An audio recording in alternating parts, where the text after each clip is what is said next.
हमारी आंख किस तरह से देखती है, पीछे कितना फोकस में आ रहा है और उसके आगे कितना फोकस में आ रहा है, और सारा पंगा यहीं पे होता है शुरू। बड़ी सिंपल चीजें बताता हूँ।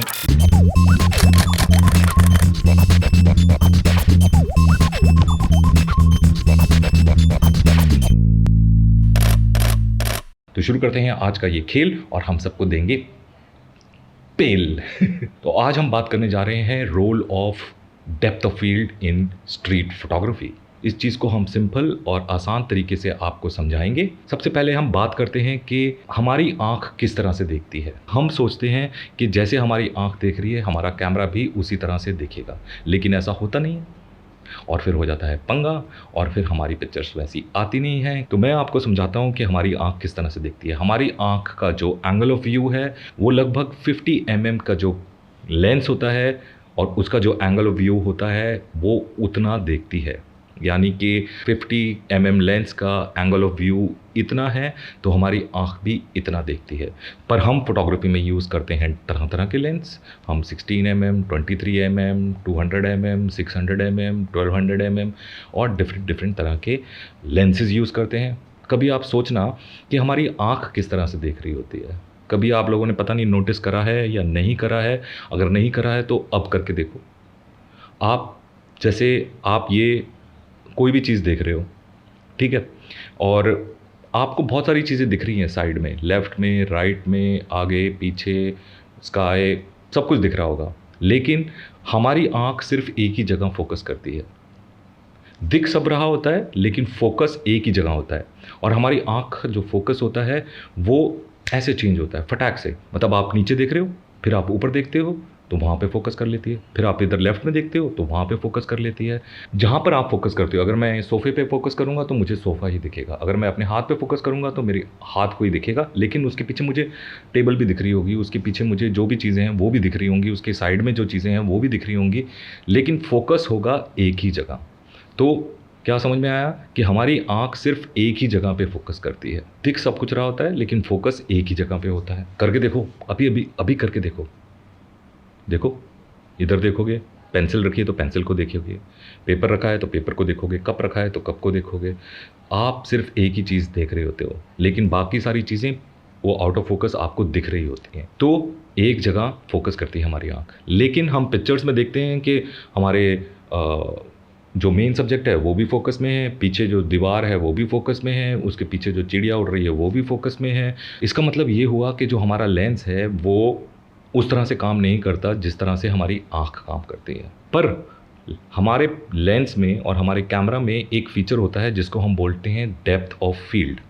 वो जो डेप्थ ऑफ फील्ड है उससे हम ये कंट्रोल कर सकते हैं कि हम कितनी चीज़ों को, जिस चीज़ के ऊपर हम फोकस कर रहे हैं उसको तो फोकस कर ही रहे हैं, उसके आगे और उसके पीछे कितनी चीज़ों को हम फोकस कर सकते हैं। हम फोटोग्राफी में कई बार जब हम पिक्चर्स कर रहे होते हैं तो हम बोलते हैं ना कि भैया मुझे वो ब्लर वाली पिक्चर चाहिए, वो आउट ऑफ फोकस वाली बैकग्राउंड चाहिए। तो वो आउट ऑफ फोकस वाली बैकग्राउंड कैसे आती है कि आपने मुझको तो फोकस करा, मेरे पीछे जो चीज़ें दिख रही हैं वो सब कुछ आउट ऑफ फोकस दिख रही हैं। डेप्थ ऑफ फील्ड मतलब कितनी डेप्थ है, आपने जिस चीज़ के ऊपर फोकस करा है वो कितना फोकस में है और उसकी डेप्थ कितनी है, कि पीछे कितना फोकस में आ रहा है और उसके आगे कितना फोकस में आ रहा है। तो भैया क्या चीज़ क्लियर हो गई कि हमारी आंख किस तरह से देखती है, हमारी आंख किस तरह से फोकस करती है, और हमारी आंख सिर्फ एक ही जगह पे फोकस कर पाती है और उसके आगे और उसके पीछे हम सारी चीज़ें ब्लर देखते हैं। दिख रही होती हैं, हमारे एंगल ऑफ व्यू में होती हैं, लेकिन वो आउट ऑफ फोकस होती हैं। तो ये तो हुई हमारी आंख की बात। अब हमारा लेंस किस तरह से देखता है। हमारा जो लेंस है, हमारे जो कैमरा में लगा होता है, वो लेंस किस तरह से देखता है। वो लेंस देखता है अलग तरीके से, और उसके लिए हमारे पास होते हैं कंट्रोल, जो कि हमारी आंख के पास कंट्रोल्स नहीं हैं।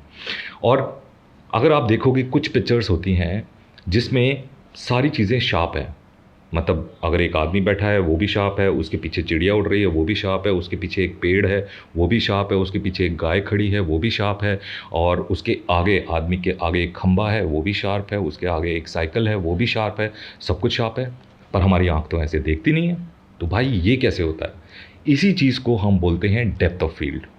डेप्थ ऑफ फील्ड सिंपल आसान तरीके में होती क्या है कि आपने मुझ पे फोकस करा, मेरे पीछे दीवार है, मेरे पीछे लैंप है, मेरे पीछे पिक्चर है, वो आउट ऑफ फोकस है। मेरे आगे अभी यहाँ पे कुछ नहीं है, लेकिन अगर ये मेरा हाथ है आगे, तो मेरे आगे ये हो गया, ये मेरी फोरग्राउंड हो गई, ये मेरी बैकग्राउंड हो गई, और मैं फोकस में बीच में।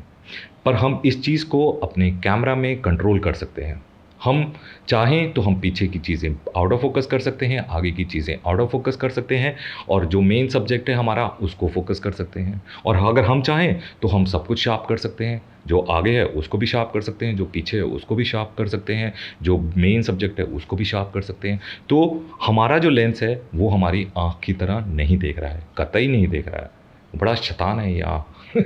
और यहीं पे सारा पंगा स्टार्ट होता है कि हम सोच के बैठे होते हैं कि जैसे हमारी आँख को दिख रहा है वैसे ही हमारे लेंस को भी दिखेगा। नहीं, लेंस बड़े अजीब तरीके से दिखता है, और इस चीज़ को हम अपने बेनिफिट के लिए यूज़ कर सकते हैं। अगर हमें कोई सब्जेक्ट है, जैसे अगर मैं यहाँ बैठा हूँ, मुझे मेरे ऊपर कॉन्सेंट्रेट करना है, तो मैं पीछे की चीज़ें और आगे की चीज़ें ब्लर कर सकता हूँ अपने कैमरा में सेटिंग्स के द्वारा।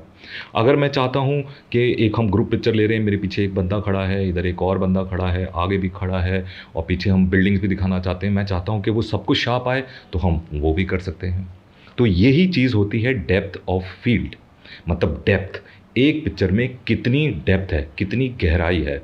मतलब मैं मेन सब्जेक्ट हूँ, मेरे पीछे कितनी गहराई है और मेरे आगे कितनी गहराई है, उसको सिंपल आसान तरीके से हम बोलते हैं डेप्थ ऑफ फील्ड। समझ गए? तो फील्ड में जो डेप्थ होती है उसको बोलते हैं हम डेप्थ ऑफ फील्ड। और हमारा जो कैमरा है, हम उस कैमरे में इस चीज़ को 3 चीज़ों से कंट्रोल कर सकते हैं। अब वो 3 चीज़ें क्या हैं जिससे हम इस चीज़ को कंट्रोल कर सकते हैं, तो वो समझ लेते हैं। हम अपने कैमरा में जिन चीज़ों से इसको कंट्रोल कर सकते हैं, पहली चीज़ है एपर्चर। एपर्चर जो हमारे लेंस में होता है, जिसे हम बोलते हैं 2.8, 1.4, 5.6, 11, 8, ऐसे अलग अलग अपर्चर्स होते हैं।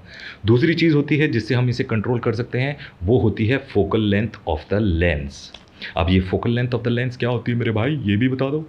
The focal length of the lens is कि आपका लेंस कितने mm का है। यानी कि आप 35 mm यूज़ कर रहे हो, आप 50 mm यूज़ कर रहे हो, 60 mm का लेंस यूज़ कर रहे हो, 105 mm का लेंस यूज़ कर रहे हो, 200 mm का लेंस यूज़ कर रहे हो, यानी कि ये फोकल लेंथ होती है। और तीसरी चीज़ होती है कि हमारा जो कैमरा है उसका डिस्टेंस हमारे सब्जेक्ट से, जिसकी हम पिक्चर ले रहे हैं, जिसकी हम फ़ोटो खींच रहे हैं, उसका डिस्टेंस हमारे कैमरा से कितना है। और ये काम किस तरह से करता है ये भी बता देते हैं। तो पहली चीज़ आई अपर्चर। अपर्चर जितना छोटा नंबर होगा, यानी कि 1.4 होगा, तो पीछे बैकग्राउंड ब्लर होगी, आगे चीज़ें ब्लर होंगी। जितना अपर्चर बड़ा नंबर होगा, यानी कि 8 होगा, 11 होगा, जैसे जैसे बढ़ता जाएगा, 22 होगा, 32 होगा, तो डेप्थ ऑफ फील्ड बढ़ जाएगी, यानी चीज़ें शार्प होंगी आगे भी और पीछे भी। सिंपल बता रहा हूँ, बहुत आसान तरीके से बता रहा हूँ मैं। और ये चीज़ अगर आप समझ लोगे ना, तो बहुत बहुत बहुत कुछ कर सकते हो आप अपनी फ़ोटोग्राफी में। दूसरी चीज़ आती है हमारी फोकल लेंथ। अब फोकल लेंथ से कैसे रिलेटेड है हमारी डेप्थ ऑफ फील्ड। जितनी ज़्यादा फोकल लेंथ होगी, यानी कि 35 mm का अगर लेंस यूज़ कर रहे हो, तो उसकी जो डेप्थ ऑफ फील्ड होगी, चीज़ें जो कि शार्प हैं, लेंथ मतलब मेन सब्जेक्ट के पीछे और आगे, वो ज़्यादा होंगी। तो अगर एक 35 mm का लेंस है, उस पर पीछे कम आउट ऑफ फोकस मिलेगा और आगे कम आउट ऑफ फोकस मिलेगा, यानी सारी चीज़ें शार्प होंगी। पर ये जैसे ही फोकल लेंथ बढ़ेगी, 50 mm का लेंस हो गया, 50 mm के बाद आ जाते हैं हम 85 mm का लेंस हो गया, 100 mm का लेंस हो गया, 200 mm का लेंस हो गया। तो जितनी ज़्यादा फोकल लेंथ बढ़ती जाएगी, हमारी डेप्थ ऑफ फील्ड कम होती जाएगी। डेप्थ ऑफ फील्ड कम होती जाएगी, यानी कि हमारी चीज़ें जो पीछे और आगे हैं वो ब्लर होती जाएंगी और उनकी शार्पनेस कम होती जाएगी। चीज़ें ज़्यादा शार्प सिर्फ वही होंगी जिसके ऊपर आप फोकस कर रहे हो। समझ गए? कॉम्प्लिकेटेड लगेगा शुरू शुरू में, लेकिन आप एक बार ये फंडा समझ जाओगे ना, तो बहुत अच्छा अंडा मिलेगा फंडे के बाद। तो ये हुई हमारी फोकल लेंथ कि फोकल लेंथ से हमारी डेप्थ ऑफ फील्ड किस तरह से कनेक्टेड है। तीसरी चीज़ आती है distance between the subject and the camera. तो हम जितना अपने सब्जेक्ट से दूर जाएंगे, चीज़ें उतनी ज़्यादा शार्प होंगी मेन सब्जेक्ट से आगे और पीछे। और जितना हम अपने सब्जेक्ट के पास आएंगे, यानी कि अपने कैमरा को अपने सब्जेक्ट के पास लेकर आएंगे, तो हमारी डेप्थ ऑफ फील्ड शैलो हो जाएगी, कम हो जाएगी, कि यानी पीछे की चीज़ें आउट ऑफ फोकस होंगी और आगे की चीज़ें आउट ऑफ फोकस होंगी, और वही चीज़ फोकस होगी जिसके ऊपर आप फोकस करोगे। हमें क्या सीखने को मिला? हमें ये सीखने को मिला कि हमारी आंख देखती है बिल्कुल अलग तरीके से और हमारा कैमरा देखता है बिल्कुल अलग तरीके से, और हम अपने कैमरा में डेप्थ ऑफ फील्ड को, जो कि शार्पनेस है बाकी सब्जेक्ट्स की, बाकी एलिमेंट्स की जो आपके पिक्चर्स में हैं, जिसको आपने फोकस करा है, उनसे अलग, उनसे इलादा, यानी कि आपने मुझ पे फोकस करा है, शार्पनेस मेरे आगे, मेरे पीछे, लेफ्ट में, राइट में, वो कितनी ज़्यादा है, वो हम डेप्थ ऑफ फील्ड से कंट्रोल कर सकते हैं। समझ में आ रहा है ना? मैं बोलता जा रहा हूँ, कहीं आपको समझ में नहीं आ रहा हो तो बड़ा अजीब हो जाएगा। लेकिन खैर, अगर समझ में नहीं आ रहा है तो इस चीज़ को दोबारा से रिवाइंड करके देखना, बहुत कुछ समझ में आएगा, बहुत कुछ पता चलेगा कि क्या है ये डेप्थ ऑफ फील्ड। तो हमने समझ लिया कि डेप्थ ऑफ फील्ड किन चीज़ों से चेंज हो सकती है, तो हमारी आँख और हमारा लेंस किस तरह से अलग तरीके से देखता है। तो अब मैं कुछ आपको पिक्चर्स दिखाता हूँ जो कि स्ट्रीट फोटोग्राफी पिक्चर्स हैं, और वो पिक्चर्स अच्छी क्यों लग रही हैं? क्योंकि उसकी डेप्थ ऑफ फील्ड अच्छी है, क्योंकि सारी चीज़ें शार्प हैं।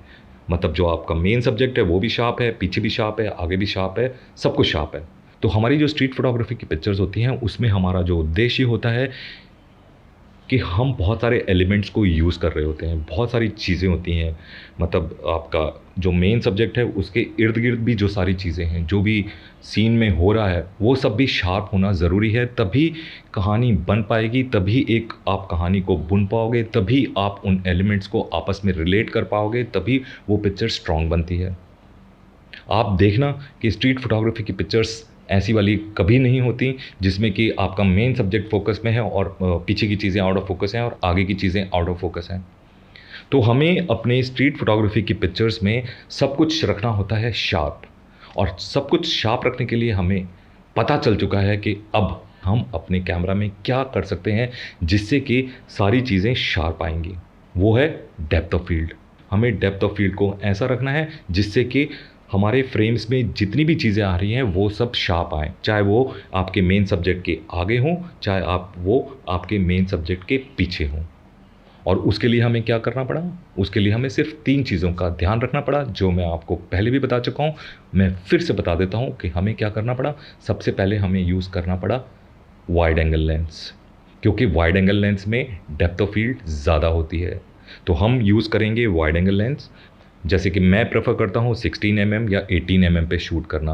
तो आप हमेशा जब भी स्ट्रीट फोटोग्राफी कर रहे हैं तो आपके कैमरा में वाइड एंगल लेंस लगा होना चाहिए। तो वो वाइड एंगल लेंस कितना होना चाहिए? 16 mm, 18 mm, 23 mm, 35 mm, ज़्यादा से ज़्यादा आप 50 mm ले सकते हो। मैं फिर भी 50 mm को प्रेफर नहीं करता हूँ। तो आपको रुकना है 16 mm से लेके 35 mm के बीच में। ये वाले लेंसेज आप यूज़ करोगे तो आपकी डेप्थ ऑफ फील्ड आपको अच्छी मिलेगी, और जब आपकी डेप्थ ऑफ फील्ड अच्छी होगी तो सारी चीज़ें शार्प मिलेंगी। दूसरी चीज़ थी अपर्चर। हम सीख चुके हैं ना, ये हम जितना छोटा अपर्चर रखते हैं हमारा डेप्थ ऑफ फील्ड कम हो जाती है। यानी कि अगर मैं अपने लेंस में रखूँ 1.2, 1.4 तो मेरी डेप्थ ऑफ फील्ड हो जाएगी कम, यानी कि जो मेरे मेन सब्जेक्ट के आसपास की चीज़ें हैं वो आउट ऑफ फोकस हो सकती हैं। तो हम जब भी स्ट्रीट फोटोग्राफी कर रहे हैं तो हमारे को डेप्थ ऑफ फील्ड रखनी है स्ट्रॉन्ग, हमें डेप्थ ऑफ फील्ड रखनी है अच्छी। तो उसके लिए हम यूज़ करेंगे ऐसा अपर्चर जो हमारी सारी चीज़ों को शार्प करे। और वो क्या हो सकता है? तो आप हमेशा ट्राई करें कि आप शूट करें 5.6, 8, 11, 16। ये अगर आप अपर्चर रख के शूट करोगे तो आपकी पिक्चरों में सब कुछ शार्प आएगा, और जब सब कुछ शार्प आएगा तो मज़ेदार हो जाएंगी, सारी कहानियाँ कनेक्ट हो जाएंगी। तो ये दूसरी चीज़ होगी। और तीसरी चीज़ आती है कि distance between the subject and the camera. तो हमारे जो सब्जेक्ट और कैमरा का डिस्टेंस है वो हमें ऐसे बिल्कुल ऐसे घुस के नहीं फ़ोटो खींचनी है। ठीक है, स्ट्रीट फोटोग्राफी में we have to go close, but मतलब आप किसी की आँख की पिक्चर नहीं ले रहे होगे या किसी की उंगली की पिक्चर नहीं ले रहे होगे स्ट्रीट फोटोग्राफी में। तो आपका जो मिनिमम डिस्टेंस होगा आपके जो सब्जेक्ट से वो अराउंड 3 फीट, 4 फीट, 4 फीट या 5 फीट, तो आप 5 फीट या 4 फीट की दूरी पे भी जा सकते हो। और अगर ये बाकी की सेटिंग्स रखते हो, यानी कि आप वाइड एंगल लेंस यूज़ करते हो और आप अपना अपर्चर वही रखते हो जो मैंने आपको बताया है, और अगर आप 4 फीट या 5 फीट तक क्लोज भी चले जाते हो अपने सब्जेक्ट के, तो भी आपकी पिक्चरें सारी की सारी शार्प आएंगी और आपको अच्छी डेप्थ ऑफ फील्ड मिलेगी। तो अब आपको समझ में आया होगा थोड़ा बहुत कि स्ट्रीट फोटोग्राफी में डेप्थ ऑफ फील्ड का क्या रिलेशन है एक अच्छी पिक्चर से। स्ट्रीट फोटोग्राफी की पिक्चर्स में डेप्थ ऑफ फील्ड कितना इंपॉर्टेंट रोल प्ले करती है। स्ट्रीट फोटोग्राफी की पिक्चर्स में डेप्थ ऑफ फील्ड अगर ज़्यादा होगी, डेप्थ ऑफ फील्ड अच्छी होगी, तो आपकी सारी पिक्चरों में सारे ऑब्जेक्ट, सारे सब्जेक्ट, सारी जितनी भी चीज़ें आ रही हैं फ्रेम में, वो सब कुछ शार्प होगा और आपकी पिक्चर लगेगी फाड़ू और आपकी पिक्चर लगेगी झकास। तो यही तरीका है कि आप अपनी पिक्चर्स को कैसे अच्छी, करारी, टाइट बना सकते हो। किससे बना सकते हो? डेप्थ ऑफ फील्ड से। तो एक बार भाई साहब ये वीडियो 2-3 बार देख लेना, 4-5 बार देख लेना और डेप्थ ऑफ फील्ड को समझ लो, और ये समझ लो कि डेप्थ ऑफ फील्ड किस तरह से काम करती है। और फिर देखो, बाहर निकलो, जब भी टाइम मिलता है पिक्चर खींच के देखना कि आपकी पिक्चर्स में कितना फ़र्क आएगा। तो वो आउट ऑफ फोकस वाली पिक्चरें, जो ब्लर वाली पिक्चरें हैं, उनको आप भूल जाओ, वो हमें नहीं चाहिए होती स्ट्रीट फोटोग्राफी में। हमें स्ट्रीट फोटोग्राफी में सब कुछ शार्प चाहिए होता है, और सब कुछ शार्प लाने के लिए आपको फॉर्मूला बता चुका है अशोक कि डेप्थ ऑफ फील्ड को पकड़ लो भाई साहब। डेप्थ ऑफ फील्ड को आपने पकड़ लिया तो खेल हो जाएगा बहुत आसान। और एक चीज़ जो सबसे इम्पॉर्टेंट है कि आप अपनी आँख को अपने लेंस से या अपने कैमरा से कंपेयर मत करो। हमारी आँख बिल्कुल अलग तरीके से देखती है, हमारी आँख बिल्कुल अलग तरह से बनी है, लेकिन जो कैमरा का लेंस है वो एक अलग फॉर्मेट में बना हुआ है, उसके अलग फंक्शंस हैं और वो अलग तरह से देखता है और उसको कंट्रोल करने के अलग अलग तरीके हैं। तो उन तरीकों को समझो और अपने माइंडसेट को उस तरह से एडजस्ट करो कि जैसे ही कैमरा आपके हाथ में आए, जैसे ही आप पिक्चर्स खींचने बैठो, तो आप स्विच ऑफ कर दो अपने दिमाग को, जिस तरह से आपकी आंख देखती है, और स्विच ऑन कर लो कि अब आप देख रहे हो कैमरे के नज़रिए से। अब आप समझ रहे हो कैमरे की लिमिटेशंस को। अब आप समझ रहे हो कि आपके कैमरा में चीज़ों को किस तरह से कंट्रोल करा जा सकता है। और इसको करने का और सीखने का सबसे बेस्ट तरीका है कि आप जितनी प्रैक्टिस करोगे, आप जितनी मेहनत करोगे, जितनी बार इस चीज़ को यूज़ करोगे, जितनी बार आप इस चीज़ को करते रहोगे, आपके हाथ उस पर बैठ जाएंगे, आपका दिमाग उस पर सेट हो जाएगा, and then it becomes your second nature, then it becomes a part of your thinking, then it becomes a part of your reflexes. और बस जिस दिन ये बन गया ना, उस दिन फिर देखो भाई साहब आप कमाल कर दोगे, मैं बता रहा हूँ। तो जाइए, खेलिए, कूदिए, एंड आज होगी डेप्थ ऑफ फील्ड की बात। अगली बार हम करेंगे किसी और चीज़ के बारे में बात, लेकिन हम आते रहेंगे, आपको बताते रहेंगे, आपको सिखाते रहेंगे, और यही हमारा धर्म है और कर्तव्य है कि आप सीखें, आप आगे बढ़ें और तरक्की की नहीं, और बुलंदियों को छुएं ऊपर बढ़ बढ़ कर। और अगर आप इस चैनल पे पहली बार आए हो, आपने ये वीडियो अभी अभी देखा है और यहाँ तक देख लिया है, तो भाई साहब आपको शत शत प्रणाम कि आप मुझको इतना झेल पाए और यहाँ तक खेल पाए। तो अगर आपको अच्छा लगा है ये वीडियो, आपको लगा कि यहाँ पर कुछ सीखा जा सकता है और आसान तरीके से सीखा जा सकता है और एक दोस्त की तरह सीखा जा सकता है, तो जाके काइंडली सब्सक्राइब करें, बेल आइकन दबाएँ, और अगर दिल में कोई बात आई है तो उसको नीचे कमेंट में लिखते हैं। उससे हमें क्या फ़ायदा होगा कि हमें पता चलेगा कि आप हमारी फैमिली में जुड़ चुके हो और हमें अपनी फैमिली बड़ी करनी है। तो बने रहो, टिके रहो, खुश रहो, आबाद रहो, यहाँ रहो, चाहे गाज़ियाबाद रहो, मुरादाबाद रहो, इलाहाबाद रहो, और कौन कौन से बाद होते हैं पता नहीं, जहाँ पे भी रहो खुश रहो। Till the next time we meet again, take care, bye bye and ciao